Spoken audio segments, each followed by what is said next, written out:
everybody, Mark Schaftlein with you, and this is the Schaftlein Report. We're going to cover everything. We're going to cut through all the propaganda, give it to you straight from left, right, and center. The opinions are what counts. Hello, everybody. Welcome to the Schaftlein Report. Mark Schaftlein with you here. And are we going to cover the week in review? That it's nothing I could have ever imagined would happen in the United States of America.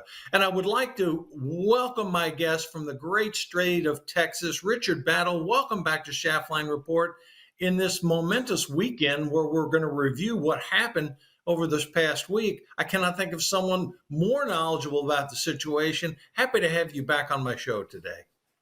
It's great to be with you. And every time I'm with you, it seems like things can't get any crazier, but they do. It is amazing, Richard. You're right about that. I mean, let's dive right into it. And before we talk about the president's response, let's talk about what actually happened last week. I mean, never in my wildest dreams, and you mentioned the words in the intro, it's gone from bad to worse.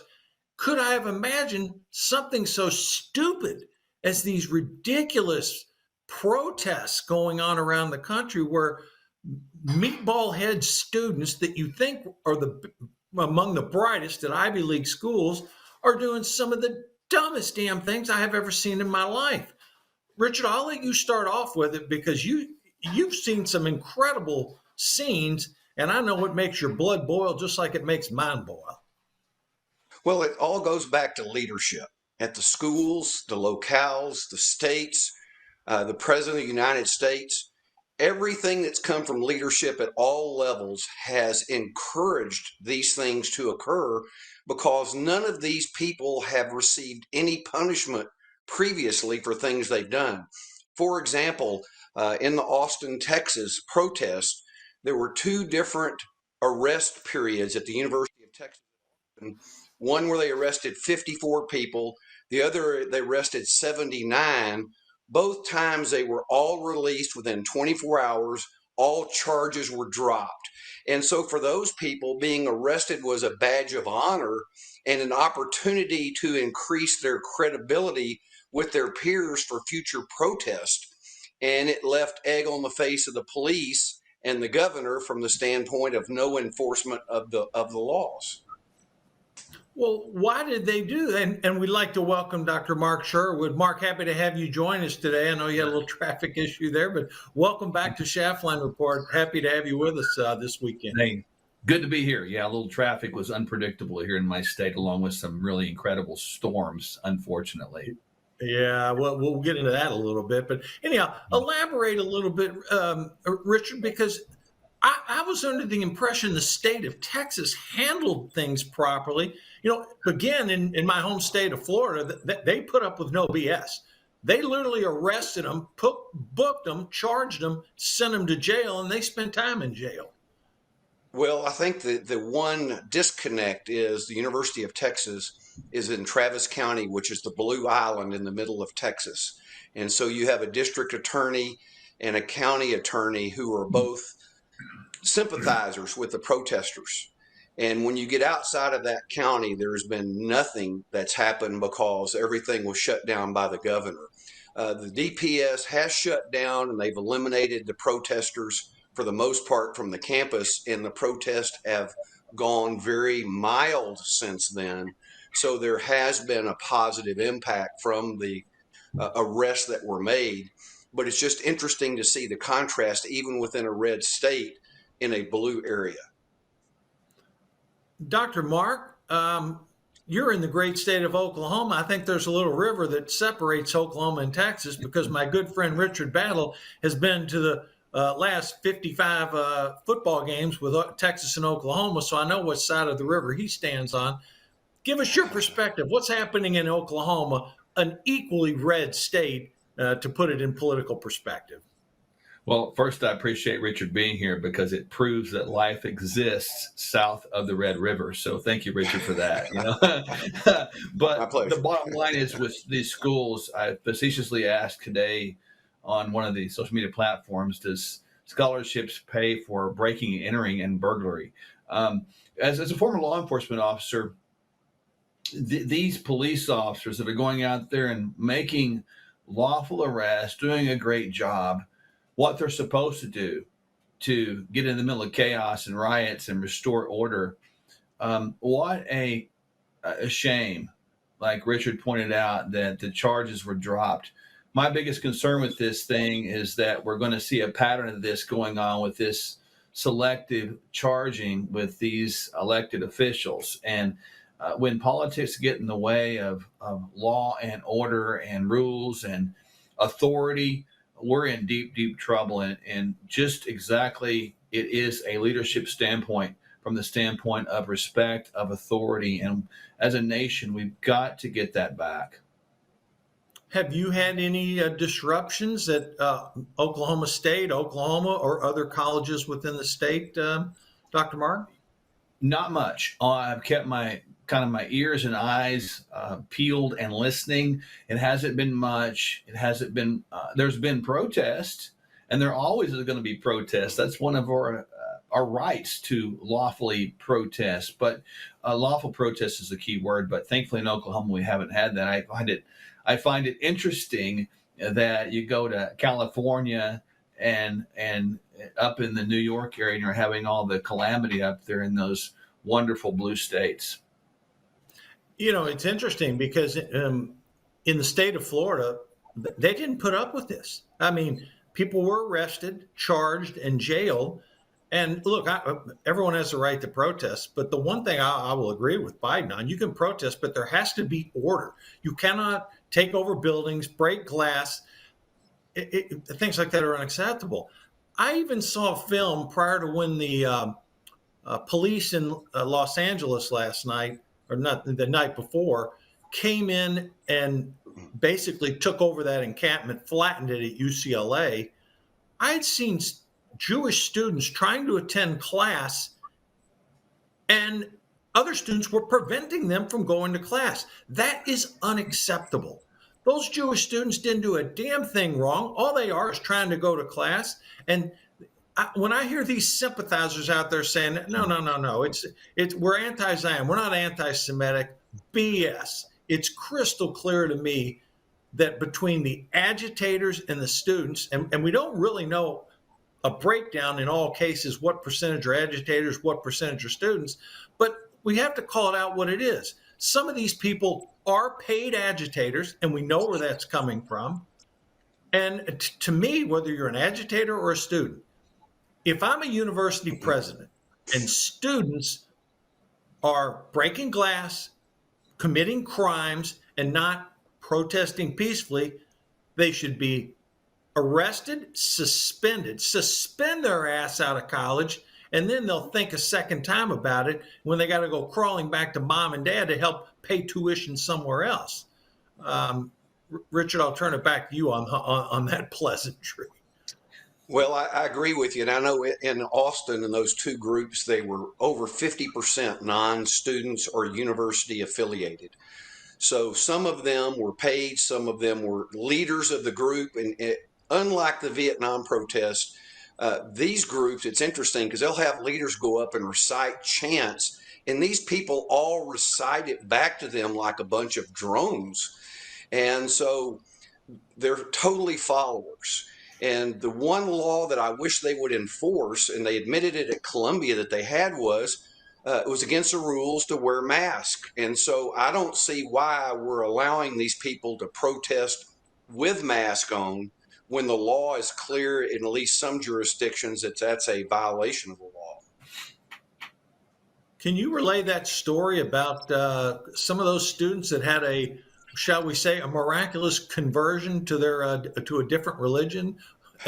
Well, I just saw on social media this morning at UCLA, they had a video of several hundred students answering the call to prayer, and supposedly they were claiming that there were conversions to Islam out of the protesters. And so to me, I thought that was very disturbing. Dr. Mark Sherwood, let's talk about President Biden's lack of leadership in this entire thing. It took 9 days before a statement even came out of the White House. Now, I know Biden's purely political, and I think the conversation in the White House is going something like this. Oh, what are we going to do now? If we don't come out and say something, we're going to piss off our Jewish voters. And yet, if we come out too forceful, we're going to lose the state of Michigan and we're going to lose the election. Dr. Sherwood, are they really sitting in that type of situation? Or is Biden just more incompetent than we've even imagined and he didn't know what to do? I think it's a combination of both. Let's go 100% each way. Certainly from leadership standpoint, the president of the United States, whoever that might be, is known as the most powerful person in the world, or one of them at least. And the reason for that is because of this powerful word called influence. And a leader that is truly a leader, Mark and Richard, is going to be a person standing up and is going to be honest with people and is going to try to represent the great values of the nation in which they lead. And I haven't seen Biden do that at all. And then to your point about being waffly on things, it's all about the vote. This situation is all about the vote. Instead of a nation, a leadership strategy, administration that's about the flag, the Constitution, and the rights of the citizens of the state, these United States of America, that has not happened whatsoever. I'm sort of shocked at his lack of leadership. I shouldn't say shocked. I'm surprised at his just complete lack of anything on this. I mean, look, I can go back to other presidents. Pick your president, whether it was a Republican or a Democrat. I cannot conceive any president in our lifetime, not even a Jimmy Carter type person, who would wait 9 days to respond like Joe Biden has. Forget the substance. I mean, substantially, what he said was okay. Came out, I think on Thursday of last week.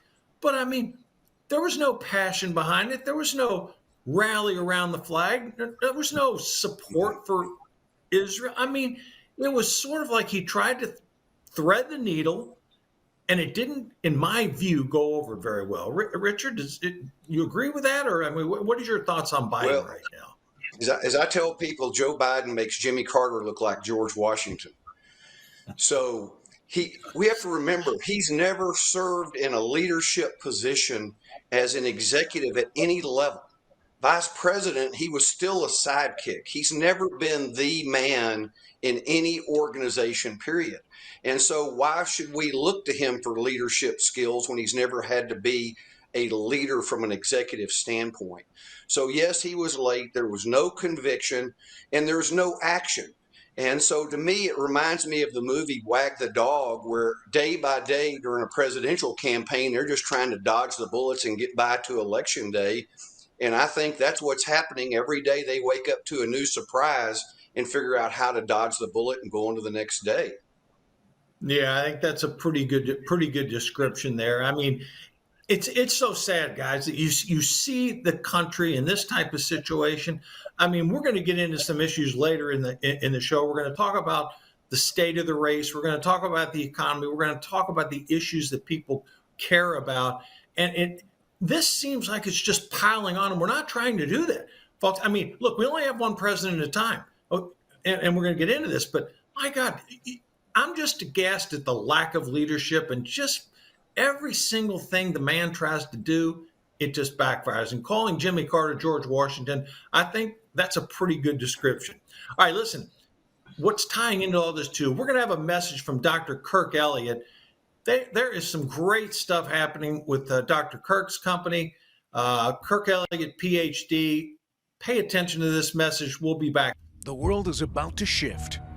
Banks are going cashless globally with the emergence of central bank digital currency, which will bring with it programmable money and the ability to turn on or off your purchasing power based on your digital social profile. It's like the equivalent of spyware in your bank account.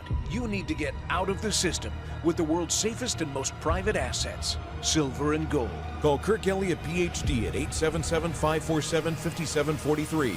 That's 877-KIRK-PhD. We've learned through the pandemic we can never be caught unprepared again. And so many Americans, when COVID hit, they had nothing in the house. Stores were shut down and doctors' offices were shut down, and Even if doctors prescribed drugs, hydroxychloroquine, ivermectin, pharmacists wouldn't fill the prescriptions.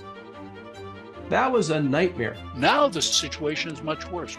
We have these horrible supply chain problems. In our emergency medical kit at the Wellness Company, we have 8 prescription drugs that are all potentially life-saving. Most people who died with COVID, they died in the hospital because they didn't receive early treatment. Every American family should have one of these.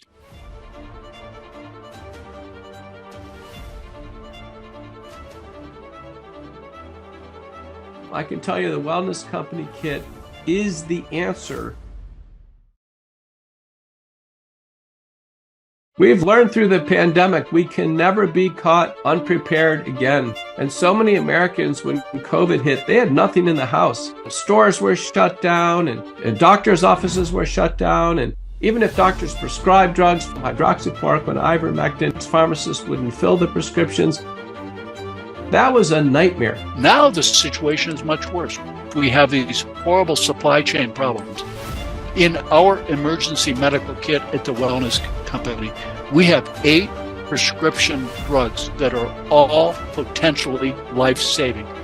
Most people who died with COVID, they died in the hospital because they didn't receive early treatment.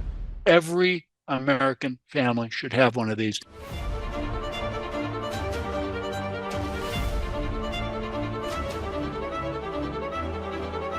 I can tell you the Wellness Company kit is the answer. And we're back. I hope you take that message and write that number down. Kirk Elliott, PhD. They're a great supporter of ours, true patriots. And with everything happening, which when we get to the economic section of the report this weekend, you're going to really want to make sure you have some assets in gold and silver. All right, Dr. Mark, let's get back on where we are on the state of this race right now. We see picture after picture of Trump in court. Periodically, he gets away from court to campaign in Michigan, Wisconsin, and Pennsylvania. And Joe Biden's stuck in a White House just dithering. Now, polling's come out. I mean, last week we saw a great CNN poll showed Trump up by 6. I'm not buying that. I'm sorry. I've seen other polls that show it a lot closer. But, Dr. Mark, one thing we've seen, almost every poll is showing Donald Trump in the lead. And in the 7 swing states, 4 of them, he's in the lead outside the margin of error. 3, it's very tight. Give me your assessment of where we are in the presidential race right now. Well, I do think President Trump has an immense amount of what I would consider unbreakable support, regardless of what's going on. And then you have a section over here that's completely, I'm not going to say pro-Biden, but they would be unbreakable anti-Trump.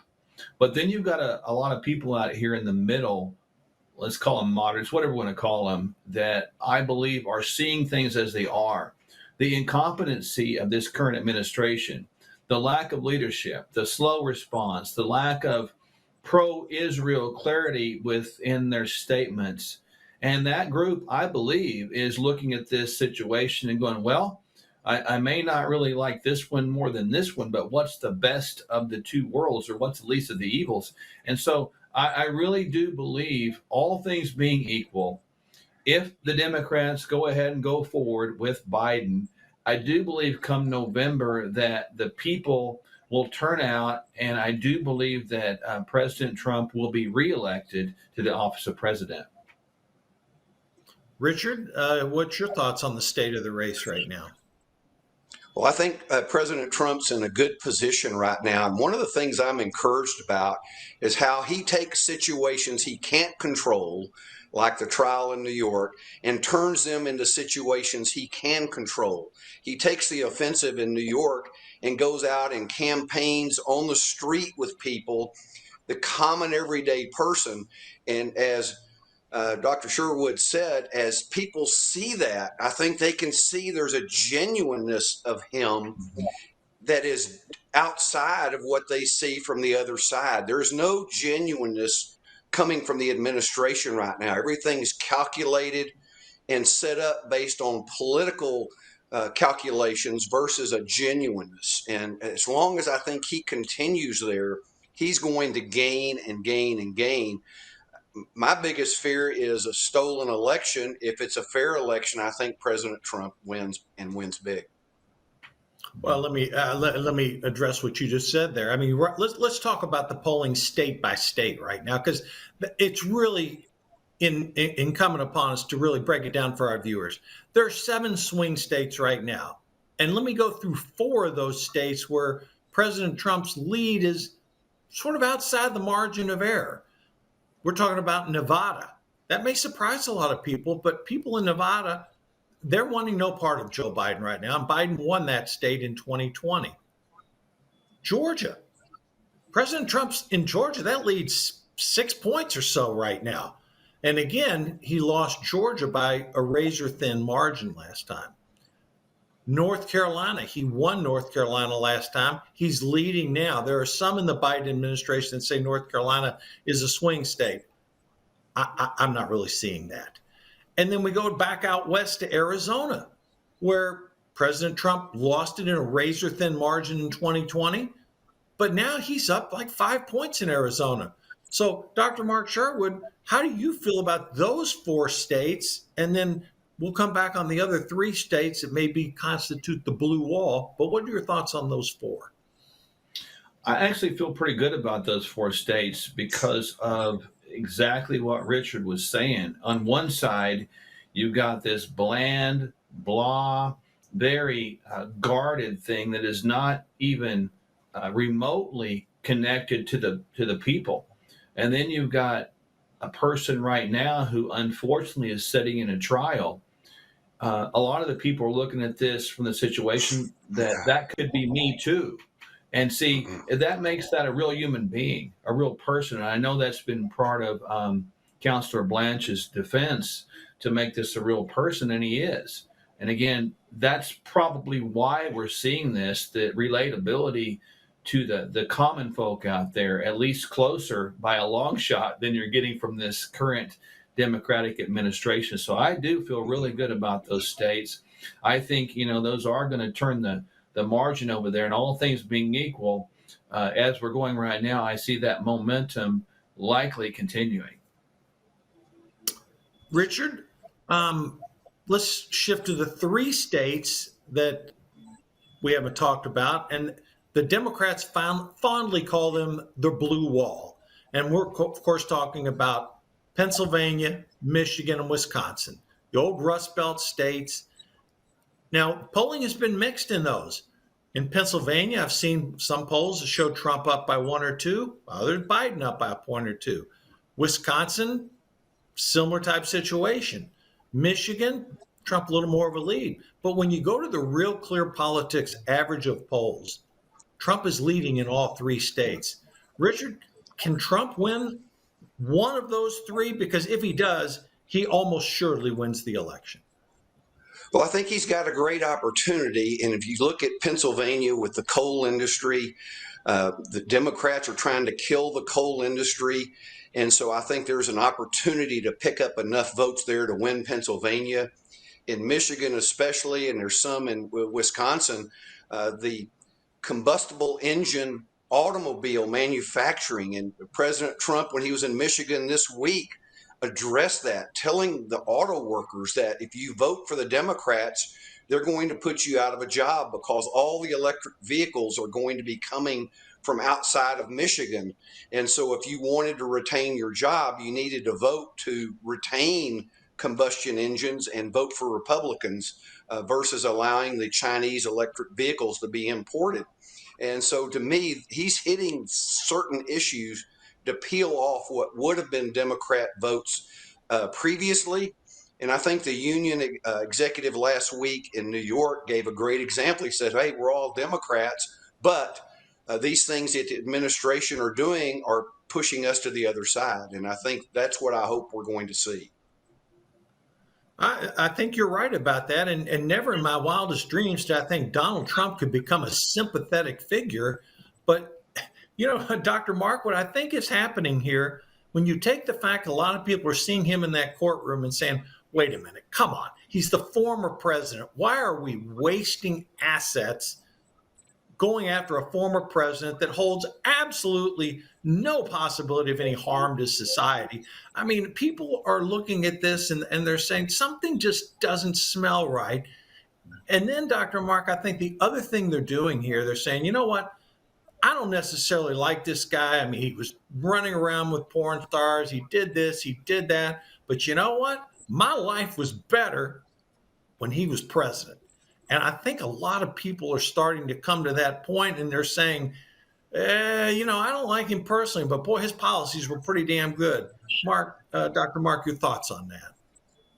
Well, at least during his presidency, when he was in that office, he did, for the most part, try to and even accomplish some fulfilled promises. We saw better gas prices. We saw better economy. We saw that. Nobody could deny that right now, because looking back is always, well, it's better than 2020 vision, isn't it? It's 15-15. So I think clearly people see a difference, and the political strategists out there have done a great job of putting forth, it was like this then and it's like this now.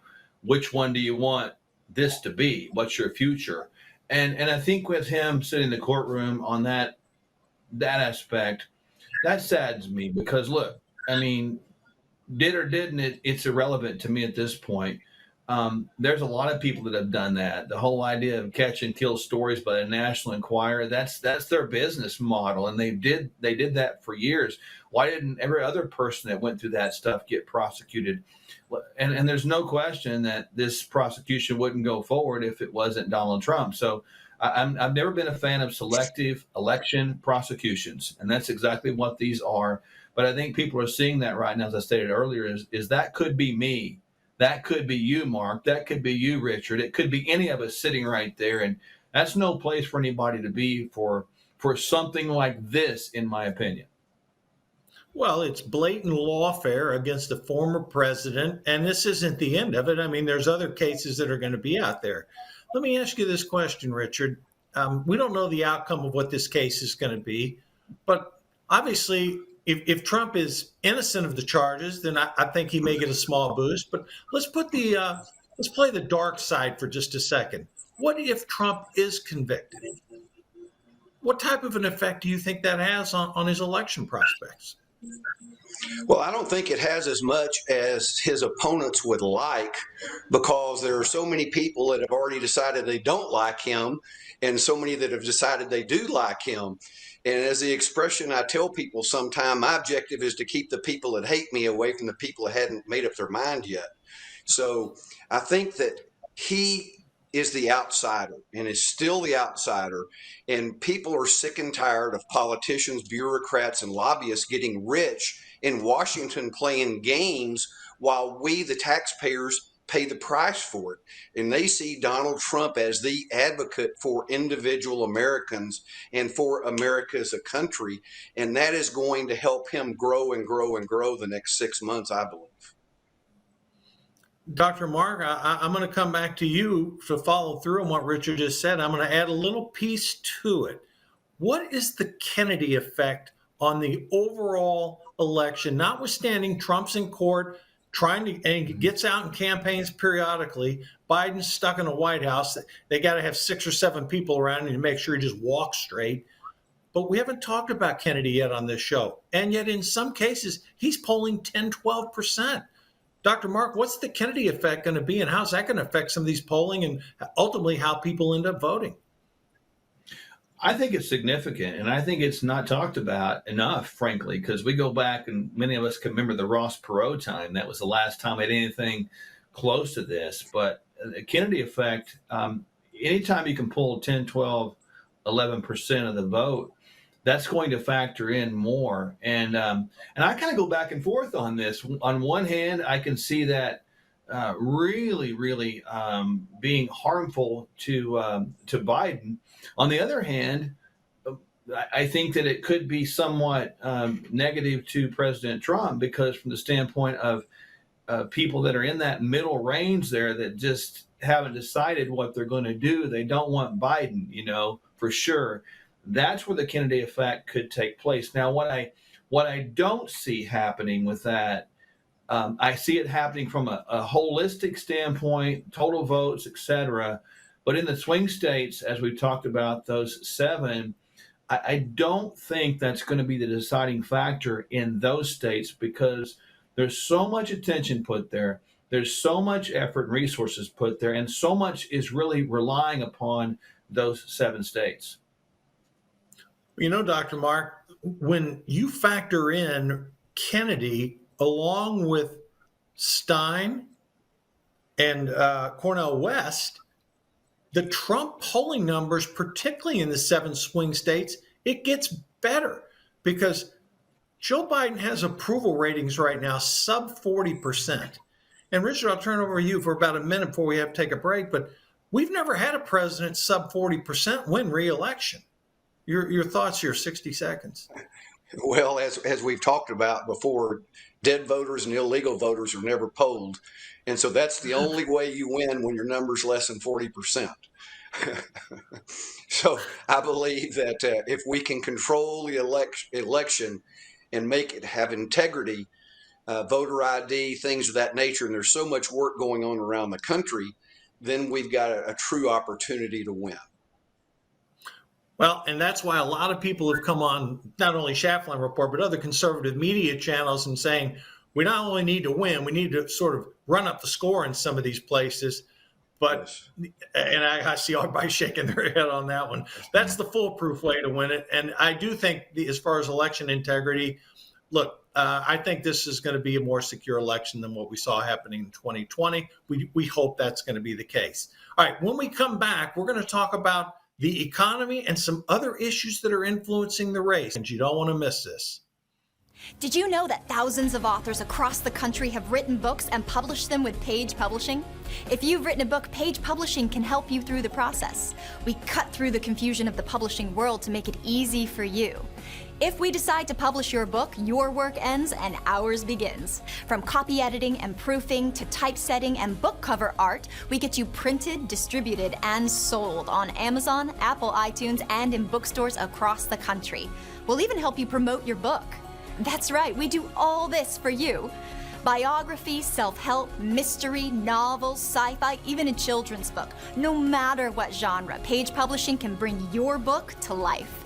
Call today for your free author submission kit and find out how you can be the next published author at Page Publishing. Call for your free author submission kit at 855-993-2114. That's 855-993-2114.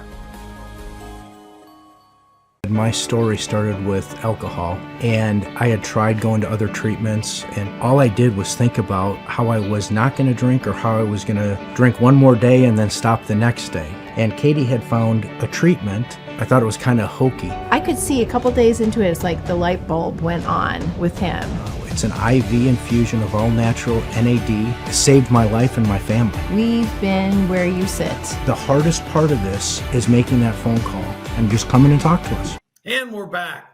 All right, guys, let's tackle some of these issues that are really driving voters right now. And I'm actually a little bit perplexed. I want to go back to let's go back to when we started the show. And we're talking about all these agitators and people protesting against Israeli policies. And I'll be more blunt about it. It's anti-Semitism boiling up, which maybe was underneath the surface before. I'm going to ask both you guys, because as best I understand it, how in the world could someone who is of Jewish descent, who has traditionally voted Democrat, vote for Joe Biden, knowing that these set of circumstances have been exposed, and despite the fact that the U.S. has provided Israel with a relief package, the president and Secretary Blinken have effectively come out and basically called for Benjamin Netanyahu to be removed? Richard, take it first, and then Dr. Mark. Go ahead. Okay. Well, I think that's the straddle that's going on. And I watch Joe Biden and I watch Chuck Schumer and the other people say they support Israel, but yet they're plotting behind the scenes to try to get Netanyahu out of office. They're building up Iran. Iran came out, a professor who graduated from the University of Houston, who's in Iran, came out and said how much they like the student protest because that's helping them right now. And so all of these things are contributing toward Iran and toward the Muslims in the Middle East and against Israel. And yet the Democrats still garner Jewish votes, which to me is amazing because they're voting for their own demise, if you will, when they vote for the Democrats. Dr. Mark? Well, there's no question. I can't in my right mind figure out why any Jew with a brain and common sense would want to vote for an administration that has clearly indicated that they don't mind that particular Jew being persecuted. And as far as what's going on, I mean, I think that we've kind of allowed this because we've turned into a country that fears offense so much that we won't do the right thing for fear of offense, because it might cost us vote, it might cost us popularity, it might cost us some power. And that's probably is what's going to separate in a clear manner Donald Trump from Joe Biden. And what I see happening right now with this, the way we're dealing with this, I do believe that the Jews who voted Democratic maybe all these years might be like those coal workers up there in Pennsylvania. They're going to say, well, we might have been voting Democrat, but we want to keep our job. Maybe like an auto worker says, I maybe used to vote Democrat, but I want to keep my job. I really see that happening. Well, I concur with you on that, Dr. Mark. And Richard, I'll throw it back to you. I'm seeing polling after polling that shows young people and African-American voters are moving away from Joe Biden. And to me, it makes perfect sense. I mean, a lot of the promises that the Biden administration had for young people, they haven't happened. And a lot of the allegiance that maybe a generation ago's parents had for the Democratic Party, a lot of young African-American men and women are saying, wait a second, I'm not getting my end of the bargain here is not working, whether it be higher cost for education, whether it be trying to rent an apartment or buy a house, rather than getting that first job that maybe doesn't pay as much as they expected. I mean, Richard, he's got some key constituencies that are not moving in his direction right now. Well, and the key proof in the pudding of that is if you've seen the video out of Chicago of the African Americans who are complaining at the city council about all of the money being spent on the illegal aliens instead of on residents of Chicago of all races. And so I think you're going to see citizens, if Donald Trump wins and we get into some type of proactive deportation program, I think you're going to see citizens across the country contributing information to help that program work more efficiently than I would have ever envisioned, because citizens are recognizing their tax dollars are being taken and given to non-citizens. Oh, and I'll take it a step beyond that with Dr. Mark. Just on Thursday and Friday of last week, Joe Biden came out and is trying to forgive another $6 billion of student loans for some, I can't remember what type of educational theory it's based on. But here again, people are saying, wait a minute, rich people or upper middle income people are getting their student loans forgiven. I'm working my ass off and I'm seeing EBT cards going to illegal immigrants, prepaid phone cards going to illegal immigrants, housing in nice hotels going to illegal immigrants. Heck, in some cases, flights. They're actually flying them into the country, into different parts. A lot of them came into the state of Florida because they can't get in, you can't get in by ground, and they weren't going to get in by boat, so they actually flew them in. Mark, am I onto something here with people saying, what the hell are they doing out there? I'm not getting any of these benefits, and yet I'm working sometimes 2 jobs just to stay afloat. Well, it's a strategy from the White House now to utilize this debt forgiveness program to secure a demographic of voters. That's all it's about. It's a strategy, and they're going to continue to do these bonehead strategies. And the way I look at it, if you make debt, you pay debt. I read in a really good book, if you don't work, you don't eat, and don't owe anybody, So I think there's some principles here, and he is just trying to cater to that that next generation there and try to be the hero. But I really, really feel in my heart of hearts, Mark and Richard, that this next generation is more apt to step up and stand up and kind of be the anti-politics generation because they're sick of it. People aren't stupid. They're really not. The Democrats want to think people are stupid, but there's a lot of people that still have that spirit of Americanism in them. And they might not really like the particular people we've got in a race right now, but they recognize what's better. And they recognize what's not as good, and they're standing up for it, just like those ones in Chicago. Doesn't matter where they voted from. They're right. They're right. We should not be giving money, assets, resources, transportation, housing, food to someone that's in this country illegally. That is just absurd and insane. So, Richard, I know you got to leave after this segment, but we've talked about mass deportation. A majority of Americans now support that. A lot of people are feeling, that they're not participating in this, quote, economic boom we're going through. Break this down a little bit for me because, Dr. Mark and I are going to talk about, the economy and inflation and economics in the next segment. But, you've got inflation still running close to 3%. You've got job growth, plenty of jobs out there, but people are not feeling it. An economy growing substandard, about 1.6%. A stock market that wobbles every day, up 500, down 500, doesn't seem to know which way to go. Richard, I know you got to go after this, but close it out here for us. What are going to be these defining issues that can take these undecided voters and swing them over to Donald Trump and away from Joe Biden?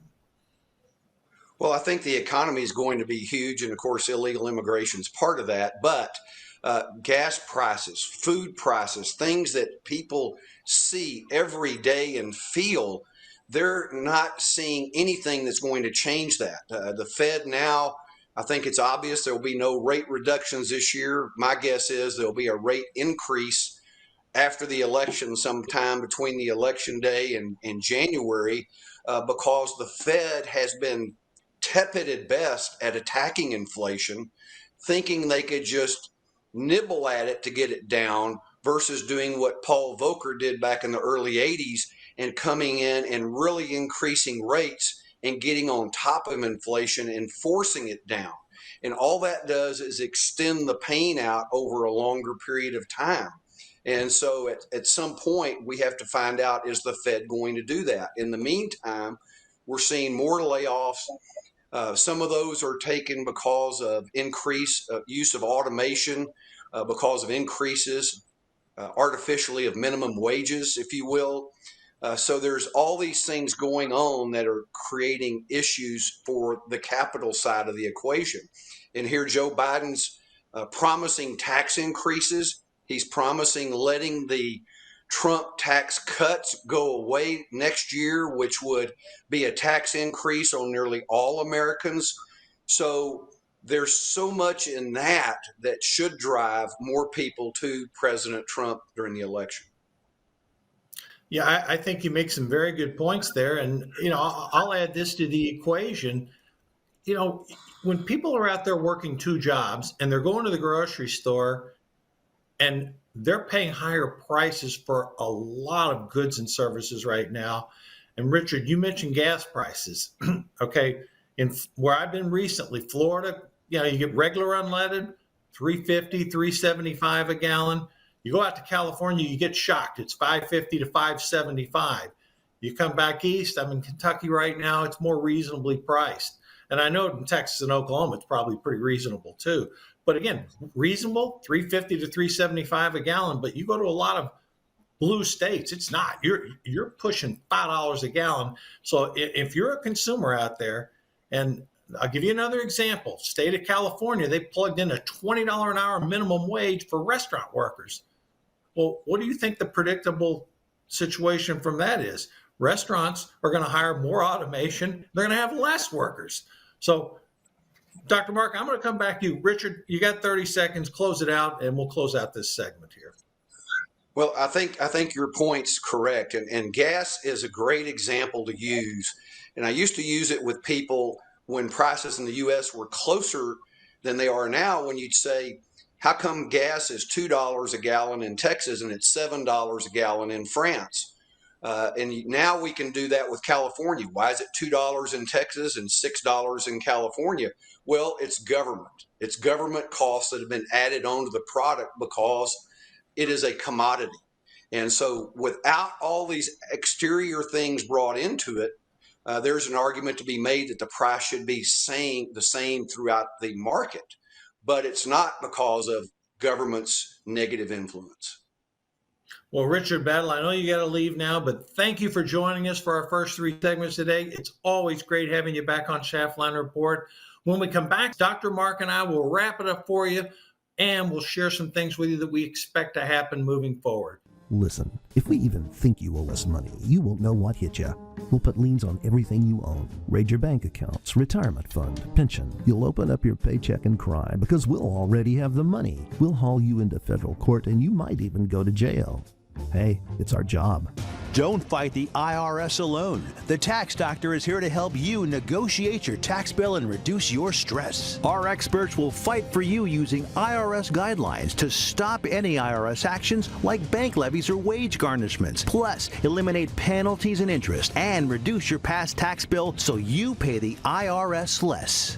Help is here to deal with the IRS to reduce your stress. If you owe $10,000 or more in back taxes, do not call the IRS alone. Call a tax doctor now for a tax emergency analysis. I'd have my mom call the number on the screen. You come see me alone. We'll work it out. Really, we will. And we're back. Mark Schaftlein with Dr. Mark Sherwood. Dr. Mark, Richard was talking about gas and food costs. But there's another element to this thing too. And what I see is Republicans all across the country talking about, yes, food prices, yes, inflation, yes, illegal border crossings, and the other items we've talked about. Those issues seem to be running in Republicans' favor. Democrats, on the other hand, I can't think of a single issue that they talk about other than abortion where they perceive they have a winning issue here. Dr. Mark, you see people. You're in the medical profession. You have products that help people. Talk to me about this elephant in the room that the Democrats push, this abortion issue. Who's on the right side here? Are they overplaying their hand, or is it somewhat of a balance here? Well, I don't think it's a balance. I mean, I think people can have their opinion. But here's some reality. Abortion is not the idea of health care for women. That's a false statement. That's a spin on words. Abortion is a choice to terminate a pregnancy. And I think both sides would agree that if you have a situation, Mark, where the woman's life is in danger, you have to act appropriately to save that life. That's what physicians do. Both sides would agree with that. Probably the stickiest issue is the issue of rape and incest. And I speak to you, and a lot of people know my story, and being a product of rape. So giving up for adoption, I'm thankful I'm here. So there's a discussion there. But I do believe the Democrats are overplaying their hand here because ultimately most people understand that this is not a healthcare issue. It's a choice of a termination of a pregnancy. And there's a real fine line there that people need to catch. And life begins, in my strong opinion, certainly in God before it's manifest on earth, but when that sperm fertilizes the egg and you begin to have that cell replication process, how does that happen? That's life. And so I hope that at the end of the day, as we'd like to say, that sanity will prevail. And unfortunately, we've got these states right now that are pushing this to extremes, and I think that will continue. But I think at the election time, Mark, when this thing sort of irons itself out, I do think the right to life, or the right to live, or the right to, or not the right to abort, but the right to, have this ability out here to hold this child's life alive, I think we're gonna see that side come out on top. Well, I think there's a lot of truth to what you said there, and I think too that I think the Democrats are overplaying their hand here, and I'll tell you why. I think a lot of people who are in what I'll call abortion on demand business, they're already Biden voters anyhow. Okay, you're not gonna. Yeah. That's not a group that Trump is going to be able to persuade. Okay, much just like a lot of people on the Republican side who are just adamantly opposed this open border policy. It doesn't matter what Biden says; they're voting for Trump. Economically, a lot of people are fearful of these Biden policies. They're going to vote for Trump. So my gut feeling tells me that the Democrats have no other winning issues that they can talk about. I mean, think about this, Dr. Mark. If the economy was so good, and we've seen some evidence of weakening lately. We've seen layoffs in the tech sector. We've seen some layoffs in the fast food sector. Sectors all across the country. It's not peaking yet because we still have we have 8 million job openings in this country. Yeah. So we're not seeing that yet. But I would think that if you had 3.8% unemployment, which we have, an economy that is growing at albeit below its potential, it's still 1.6. Here's where I think people are missing it, and so to sort of go with what Richard was talking about, when you factor in these high food prices, high gas prices, and high interest costs, think about it from a young person's perspective. We're trying to figure out how young people are going to vote. Okay, there's an apartment shortage in this country. I mean, every city I go to, for the most part, in growth areas in the Sun Belt, there's apartments going up everywhere. Okay, single-family homes, high-end condos and townhouses, it's tough for a young person to save up the down payment. And right now, with mortgage rates 7.25%, 7.5%, in some cases even 8%, people hear, well, it's 7% or 6.75% mortgage. That's for pristine credit borrowers with 25, 30% down. You're not talking the average person is in that situation. And then couple that with over $1 trillion in credit card debt. Well, it's generally not people age 60 and above that are holding all that credit card debt. Okay, so again, when you look at young voters, Dr. Mark, they're saying, geez, food prices are literally off the roof. Gas prices in blue states are really, really high. I can't buy a house. My rents are going up. What was the guy in the last election? The rent's too damn high. So, I mean, you're seeing these things that affect people. And then you see these blithering idiots out there, doing these protests violently. And people are sitting there going, something's gone off the rails in this country. Oh, by the way, I haven't even mentioned about the fact under President Trump, we didn't have 2 wars going on. Okay, we didn't have any wars going on. Okay, and people raid Trump, he's the warmonger. Well, we didn't have the Russians, in Ukraine. We didn't have. There was always issues with Israel and Hamas. You didn't have a war going on, and despite the bluster of the North Korean dictator, you didn't see the things happening with Rocket Man, as Trump liked to call him, and you didn't have the United States giving all this money to the Iranians. So, Dr. Mark, elaborate on this stuff that I look at, that you look at, and saying, I've used this term many times. This country's upside down. Things that used to make sense don't make sense anymore, and we have a Democratic Party who's silent on some of them, and the White House who just everything they seem to do, I'm going, why are they doing that? It makes no sense. What was wrong is now right. What was right is now wrong. What was truth is now fiction, and what was fiction is now truth. And that's the way it is right now. And I do think that the people, and I see them all the time, Mark. I mean, I'm dealing with people day after day right here in this office, and I can tell you that the issues you just discussed, I hear them a lot because it does affect one's health, right? The idea of debt, not having any money, resources, assets, equity, et cetera, and just having a bunch of credit card debts. People want to get in a house and can't get in a house. They buy a house, they're able to afford it, and then the construction is pushed back because of worker shortages or material shortages or shipping production issues. It's on and on.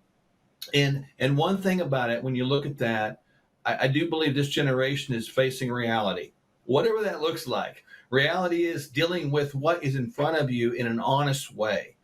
And I think they're doing that right now. And I'm very cautiously encouraged by that. And about the war issue, I think it's pretty funny because one thing that Donald Trump has got going for him is he's got unpredictability. And from a leadership standpoint, when you're dealing with these world leaders, they don't know how to deal with unpredictability. So it made them take a step back. And, and I'm going to use an example just to prove the point. We don't know what Donald Trump's going to do. So we're not going to piss him off, and that's honest what I believe people thought. And we need right now to get back to that point where at least America can have a known bluff or a known reality again, because right now the world is watching. And right now, I believe the world is laughing at the lack of leadership here in our country. Dr. Mark, give me 30 seconds to describe your practice, and then I want to close it out with a comment about what I see as a long, hot summer coming up.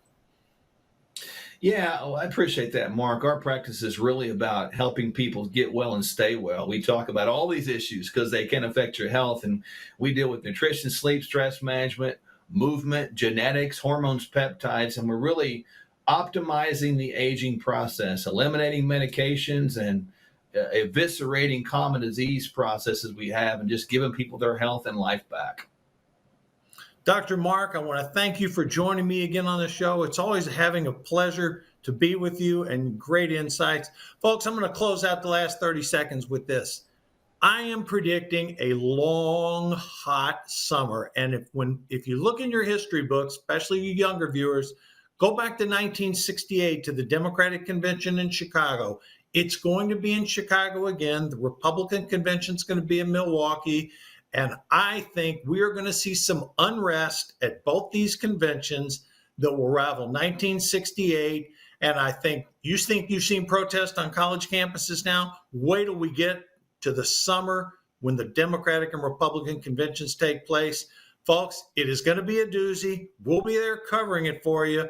But again, button up your seatbelts because it's going to be a long, hot summer. And at the end of the day, I think Donald Trump comes out ahead. Thanks for viewing. Thanks for listening for Schaftlein Report as we recap the weekend. We'll be back next Saturday. Have a great week coming up. See you then.